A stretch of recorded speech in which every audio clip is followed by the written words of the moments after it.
So hello everyone, आपके अपने YouTube channel में आपका स्वागत है। ओके, तो सबसे पहले हम बात करते हैं चैप्टर नंबर 2 की। इस वीडियो में हम चैप्टर 2 कवर करने वाले हैं, जिसका पहला क्वेश्चन दिया गया है explain solution, solvent and solute with example. Okay, with example हमें बात करनी है। सबसे पहले यहाँ पे दिया सॉल्यूशन। सॉल्यूशन क्या होता है? A solution is a mixture of two और more component that is homogeneous in nature. कहने का अर्थ ये है कि ये जो सॉल्यूशन है ना, वो दो या दो से ज़्यादा कंपोनेंट से मिलके बनता है। ठीक है, और जो कि एक होमोजेनस मिक्सचर होता है। होमोजेनस मिक्सचर मतलब ऐसा कि सॉल्वेंट और सॉल्यूट दो इस प्रकार के होते हैं, इनको घोलने पर यहाँ पे कुछ भी विजिबल नहीं होता है। ठीक है, जैसे अगर आपका है ना, मैं आपको एक एग्जांपल में बताता हूँ। जैसे वाटर है, ठीक है, वाटर क्या हमारे पास, वाटर एक सॉल्वेंट है। ठीक है, और वाटर के अंदर हमने क्या है, NaCl मतलब नमक डाला है। नमक हमारे पास एक सॉल्यूट है।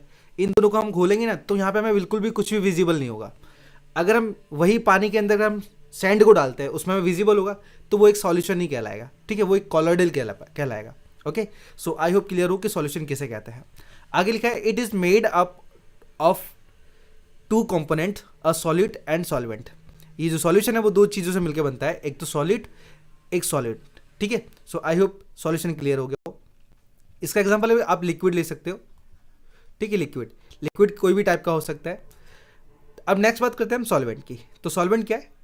A solvent is a solvent is a substance that dissolve the solute and is present in a large quantity. सबसे पहले क्या, सॉल्वेंट एक लार्ज क्वांटिटी में होता है, जस्ट लाइक वाटर। ठीक है, तो वाटर के अंदर ही सॉल्यूट घोला जाता है। सॉल्यूट मतलब आप नमक ले सकते हो, चीनी ले सकते हो, कुछ भी ले सकते हो। ठीक है, तो यहाँ पे जो एग्जाम्पल है ना आपका, वो वाटर है, वाटर। ठीक है, सो आई होप सॉल्वेंट भी आपको क्लियर हो गया हो। सॉल्यूट की बात करें तो अ solute is a substance that is dissolve in a solvent and is present in a smaller quantity. ठीक है, तो यहाँ पे कहने का अर्थ ये, जो सॉल्यूट होता है वो एक स्मॉलर क्वांटिटी के अंदर होता है, जस्ट लाइक अ शुगर या फिर NaCl मतलब सोडियम क्लोराइड बोल दो आप, या फिर नमक बोल सकते हो, कोई दिक्कत नहीं है। ठीक है, तो ये क्या होता है, डिजोल्व करते हैं किसके अंदर, सॉल्वेंट के अंदर, पानी के अंदर। ठीक है, तो तब जाके हमारे पास एक सॉल्यूशन बनता है। सो आई होप सॉल्यूशन, सॉल्वेंट और सॉल्यूट आपको क्लियर हो गया हो। इसका एग्जाम्पल हम ले लेते हैं NaCl, सोडियम क्लोराइड। चलिए फिर चलते हैं नेक्स्ट क्वेश्चन के ऊपर। तो बात करते हैं हम क्वेश्चन नंबर 2 की। यहाँ पे लिखा है state the properties of solution. हमें सॉल्यूशन की प्रॉपर्टी बतानी है। सबसे पहला, अ solution is a homogeneous mixture. देखो, होमोजेनस मिक्सचर और हेट्रोजेनस मिक्सचर दो तरीके से होता है। जस्ट लाइक हमने क्या किया, पानी के अंदर शक्कर को घोला या फिर नमक को डाला। अब नमक वहाँ पे विजिबल नहीं हो रहा है, तो इसे हम होमोजेनस बोलेंगे। बट अगर हम सैंड यानी रेती के कण अगर उसके अंदर डालते हैं पानी के अंदर, तो वो हमें विजिबल होंगे, तो उसे हम हेट्रोजेनस बोलते हैं। ठीक है, तो सॉल्यूशन एक होमोजेनस मिक्सचर होता है जहाँ पे कोई भी पार्टिकल्स शो नहीं होते हैं। नेक्स्ट पॉइंट में हमारे पास क्या लिखा है, the particles of the solution are less than 1 nanometer in diameter, so they can not be seen by naked eye. मतलब कहने का अर्थ ये है कि जो पार्टिकल्स के मतलब बोल सकते सॉल्यूशन के जो पार्टिकल्स होते हैं ना, वो 1 नैनोमीटर से भी छोटे होते हैं। ठीक है, जिस वजह से हम अपनी आंखों से नहीं देख सकते, यानी कह सकते हैं हम, हमें देखने के लिए माइक्रोस्कोप ही चाहिए। ठीक है, तीसरा पॉइंट दिया है कि since the particle size of the solution is very fine, मतलब बहुत छोटे होते हैं पार्टिकल्स का साइज। ठीक है, सॉल्यूशन के जो पार्टिकल का साइज होता है बहुत छोटा होता है, so they can not be scatter the light rays and passing through the solution. कहने का मतलब जैसे अगर हम पे लेजर लाइट भी निकालते हैं ना, तो उसको टकराने के लिए क्या है, उसमें पार्टिकल्स चाहिए, लेकिन सॉल्यूशन के अंदर पार्टिकल्स तो होते ही नहीं है, जिस वजह से क्या वो सीधी सीधी निकल जाएगी। एंड लिखा है हमारे पास, so the solution do not show the Tyndall effect. अब समझ के चलो कि ना कि वो जो लेजर लाइट है, अगर आप है ना सैंड वाले मतलब पानी या गंदे वाले पानी में आप क्या करोगे, लेजर लाइट को पास करोगे, तो वहाँ पे आपको आसानी से उसको पाथ ऑफ वेव दिख जाएगा। लाइट का जो वे है वो आसानी से दिख जाएगा, बट यहाँ पे सॉल्यूशन के अंदर नहीं दिखेगा। ठीक है, एंड आगे दिया है the path of the light raise is not observe in the solution. वही मैं बोल रहा हूँ, सॉल्यूशन के अंदर उसका जो पाथ ऑफ वे है नहीं दिखेगा। ठीक है, लेजर लाइट का। सो आई होप ये वाला भी क्लियर हो गया। आगे लिखा है हमारे पास, the particles of matter can not be separate from solution mixture by physical method. कहने का अर्थ ये है, देखो जैसे समझ के चलो कि अगर हम हाइड्रोजनस की बात करें, तो उसके अंदर क्या करते हैं, सैंड मिलाते हैं, रेती मिलाते हैं, तो रेती को तो हम आसानी से ना हाथों से निकाल सकते हैं, तो ये फिजिकल मेथड है। बट अगर हम क्या कर सकते हैं, यहाँ पे वाटर के अंदर अगर हम नमक घोलते हैं या फिर समझो कि शक्कर यानी शुगर घोलते हैं, तो घोलने के बाद उसे हम हाथों से अलग नहीं कर सकते। ठीक है, तो यहाँ पे वही लिखा हुआ है कि particles of matter can not be separate from solution mixture by physical method. Physical method के द्वारा उसे अलग नहीं किया जा सकता। आगे लिखा है हमारे पास, when a solution is kept undisturbed, the particles of the substance do not settles down, hence the solution is a stable mixture। कहने का मतलब ये है कि जो सॉल्यूशन होता है वो एक स्टेबल मिक्सर होता है, ठीक है, क्योंकि यहाँ पे जो पार्टिकल्स होते हैं वो आसानी से घुल जाते हैं, ठीक है। डाउन में मतलब हमें दिखते नहीं है। जैसे समझो कि हमने रेती डाली तो रेती क्या होगा हमारे पास, नीचे चला जाएगा। तो यहाँ पे बोले नॉट सेटल डाउन। यहाँ पे मैं आपको थोड़ा सा प्रॉपर बताता हूँ। जैसे रेती के कण हम पानी के अंदर डालते हैं तो वो क्या होता है, नीचे जाके सेटल हो जाते हैं, ठीक है। लेकिन यहाँ पे सॉल्यूशन के अंदर अगर हम नमक चीनी जो भी हम डालते हैं वो प्रॉपर तरीके से घुल जाते हैं तो वो नीचे सेटल नहीं होते हैं। So hence solution is stable mixture. तो इसीलिए सॉल्यूशन को एक स्टेबल मिक्सचर कहा जाता है। ओके, सो आई होप आपको सॉल्यूशन मालूम पड़ गया हो। चलते हैं नेक्स्ट पॉइंट के ऊपर। तो बात करते हैं हम क्वेश्चन नंबर 3 की। Write the properties of colloidal solution. Colloidal solution बताना है, ठीक है। Since the size of colloidal particles is small we can not see them with naked eye, ठीक है। कहने का अर्थ ये है कि हम अपने जो रियल आँखें ना तो उनकी मदद से ये जो कॉलोइडल के पार्टिकल्स को नहीं देख सकते, बिकॉज ये बहुत ज़्यादा छोटे होते हैं। When a beam of light is passed through a dilute solution, dilute यानी कॉलोइडल बोला है, colloidal solution, the beam of light is refracted by the angle and this effect is called Tyndall effect. देखो, अगर हम solution के अंदर कोई beam of light गुजारते हैं या फिर हम टॉर्च मारते हैं ना तो उसके अंदर हमें बीम ऑफ लाइट नहीं दिखेगी, ठीक है।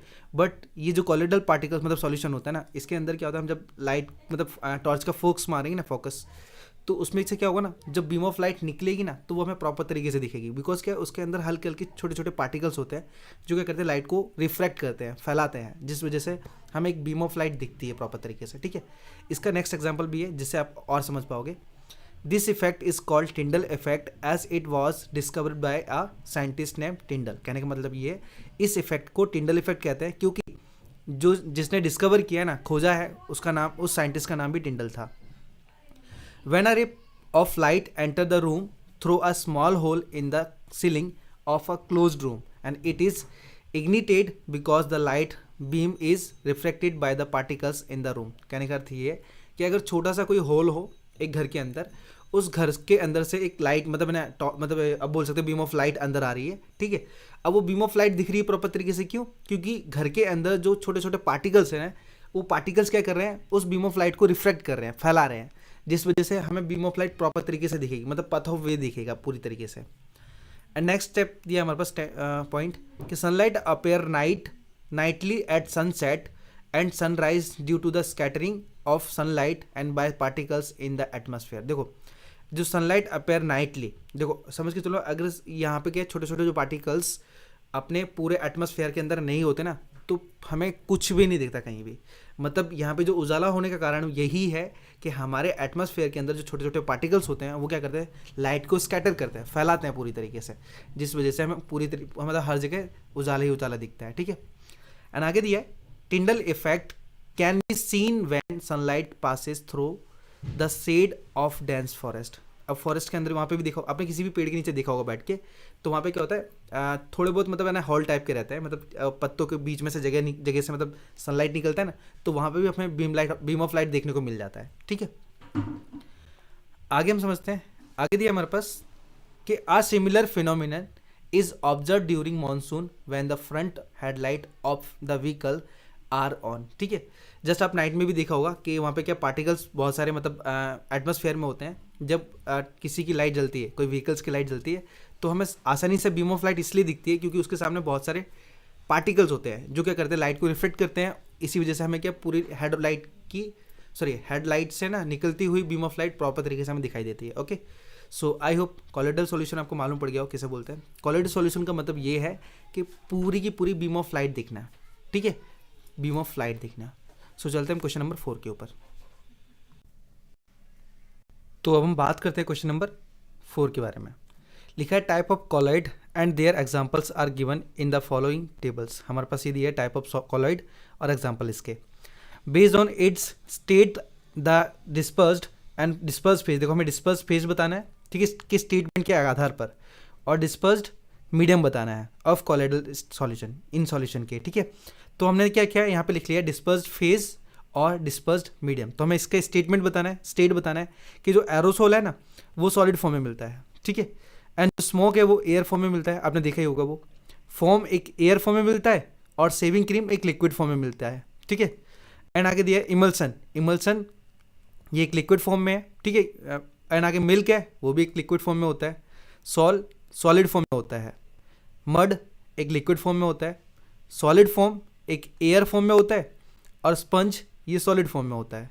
जेल लिक्विड फॉर्म में होता है और बटर ये सॉलिड फॉर्म में होता है, ठीक है। बस इसके डिस्पर्स फेस और डिस्पर्स्ड मीडियम बताने थे। ओके, सो आई होप ये वाला भी क्लियर हो। चलते हम नेक्स्ट क्वेश्चन के ऊपर। चलिए, तो देखिए अब हम बात करते हैं क्वेश्चन नंबर 5 की। यहाँ पे लिखा है what steps do you take to make tea and use the word like solution, solvent, dissolve, solute, soluble, insoluble, filtration and residue, ठीक है। ओके, विथ एग्जाम्पल हमें बात करनी है। सबसे पहले यहाँ पे दिया सॉल्यूशन। सॉल्यूशन क्या होता है? A solution is a mixture of 2 और more component that is homogeneous in nature. कहने का अर्थ ये है कि ये जो सॉल्यूशन है ना, वो 2 या 2 से ज़्यादा कंपोनेंट से मिलके बनता है, ठीक है। और जो कि एक होमोजेनस मिक्सचर होता है। होमोजेनस मिक्सचर मतलब ऐसा कि सॉल्वेंट और सॉल्यूट 2 इस प्रकार के होते हैं, इनको घोलने पर यहाँ पे कुछ भी विजिबल नहीं होता है, ठीक है। जैसे अगर आपका है ना, मैं आपको एक एग्जांपल में बताता हूँ। जैसे वाटर है, ठीक है। वाटर क्या हमारे पास, वाटर एक सॉल्वेंट है, ठीक है। और वाटर के अंदर हमने क्या है, NaCl मतलब नमक डाला है। नमक हमारे पास एक सॉल्यूट है। इन दोनों को हम घोलेंगे ना, तो यहाँ पे हमें बिल्कुल भी कुछ भी विजिबल नहीं होगा। अगर हम वही पानी के अंदर हम सैंड को डालते हैं, उसमें हमें विजिबल होगा, तो वो एक सॉल्यूशन नहीं कहलाएगा, ठीक है। वो एक कॉलोइडल कहलाएगा। Okay, so I hope clear हो कि सॉल्यूशन किसे कहते हैं। आगे लिखा है it is made up of 2 component, a solute and solvent.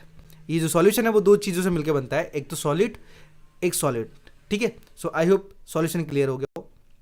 इसका एग्जांपल है आप लिक्विड ले सकते हो, ठीक है। लिक्विड कोई भी टाइप का हो सकता है।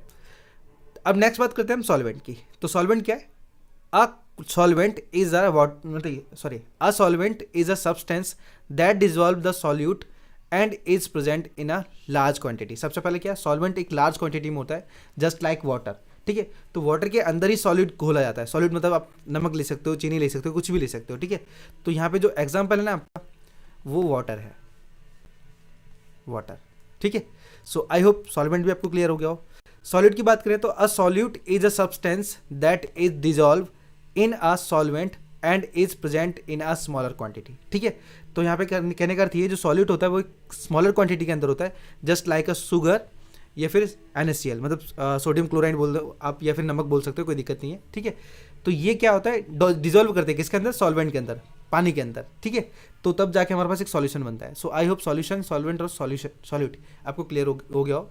इसका एग्जाम्पल हम ले लेते हैं NaCl, sodium chloride.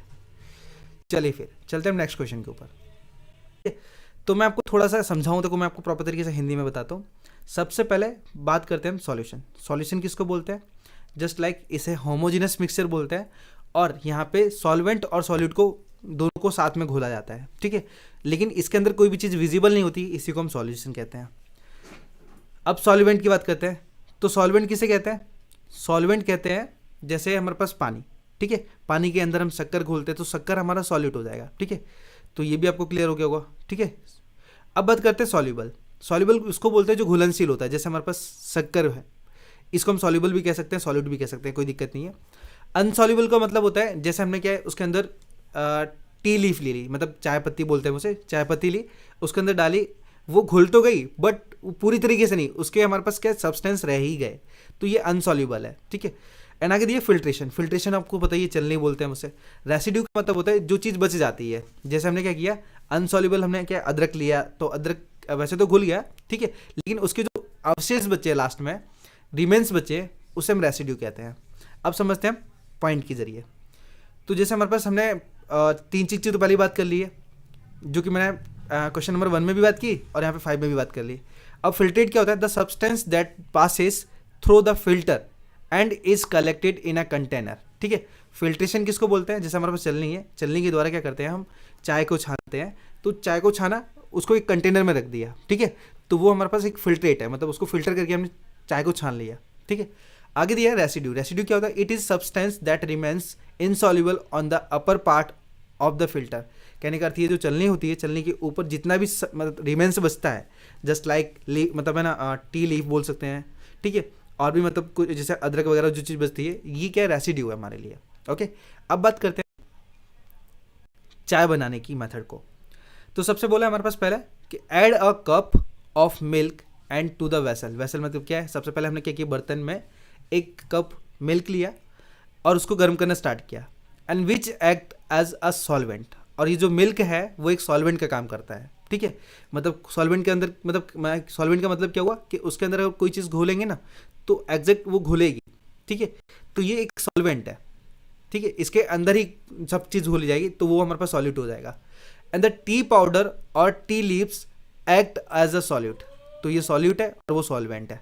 And added to the boiling milk and continue heating. कहने का मतलब ये उसके ऐड करने के बाद फिर हम क्या करेंगे, उसे बॉईल करेंगे और उसके बाद क्या करेंगे, उसे कंटिन्यू हीट करते रहेंगे।